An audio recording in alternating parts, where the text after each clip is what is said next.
트럼프 미국 대통령이 2차 북미 정상회담의 날짜와 장소를 다음 주 초에 발표할 것이라고 예고했습니다.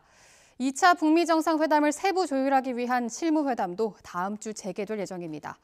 워싱턴 특파원 연결해 자세히 들어보겠습니다. 김희준 특파원. 네, 워싱턴입니다. 네, 북미 정상회담 날짜와 장소 곧 발표될 것으로 보인다고요? 네, 그렇습니다. 트럼프 대통령이 2차 북미 정상회담의 날짜와 장소를 다음 주 초에 발표하겠다고 밝혔습니다. 백악관에서 기자들과 만나 2차 북미 정상회담이 이달 말에 열릴 것이라며 이같이 말했습니다. 또 장소는 여러분이 대부분 알 것이고 대단한 비밀도 아니라고도 말했습니다.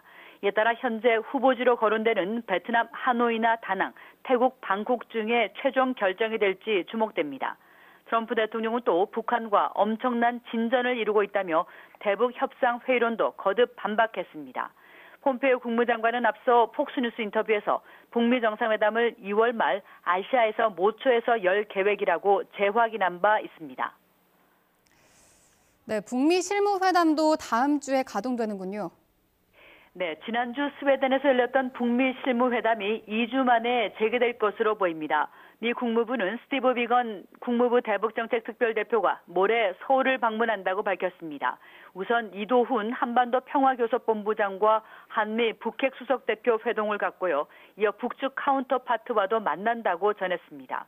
북미 실무회담에서는 최종적이고 완전히 검증된 비핵화 목표와 싱가포르 북미 정상회담 합의의 추가 진전을 위한 조치들을 논의한다고 말했습니다.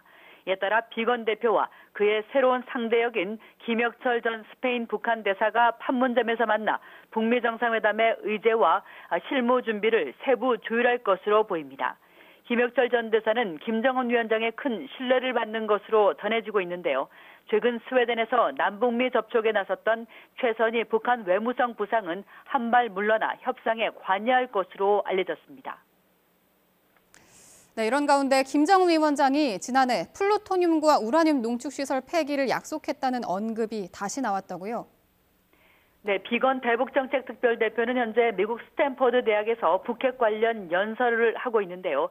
로이터 통신이 사전 입수한 연설문을 보면 지난해 10월 폼페이오 국무장관의 4차 방북 때 김 위원장이 플루토늄과 우라늄 농축시설의 폐기와 파기를 약속했음을 거듭 확인했습니다.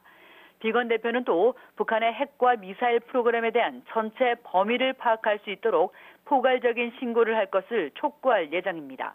특히 북한의 핵미사일 프로그램에 대한 전문가의 접근과 검증에 관한 합의에 도달해야 한다는 점을 강조할 것으로 보입니다.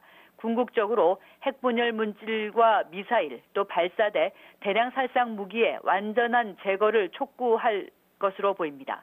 비건 대표는 또 미국은 북한과의 외교적 해법이 실패할 경우를 대비한 컨틴전시 플랜, 비상계획을 갖고 있다는 점도 재확인할 것으로 전해졌습니다. 지금까지 워싱턴에서 전해드렸습니다.